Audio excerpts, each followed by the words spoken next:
2022-এ আমরা first physical দিয়েছি, তারপর আমাদের মেডিকেল হয়েছে, তারপর 2023-এ জানুয়ারি মাসে রিটার্ন হয়েছে, তারপর 2023-এ নভেম্বর মাসে আমাদের ভাইবা, 2024-এ নভেম্বর মাসে ভাইবা হয়েছে।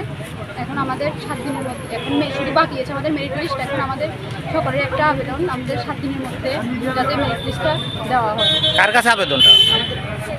চেয়ারম্যান পুলিশ রিক্রুটমেন্টটা 2022 সাল থেকে শুরু হয়েছিল। আমরা ফিজিক্যাল দিয়েছিলাম 2022 সালে, রিটার্ন দিয়েছি 2024 সালে, এবং 2024 সালে সব কিছু আমাদের কমপ্লিট হয়।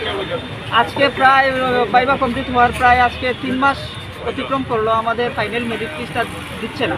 আমাদের সাথে শুরু করে দেখেন স্যার, এসএসসি জিডি প্রায় 3 বার কমপ্লিট হওয়ার পথে, এসএসসি জিডি।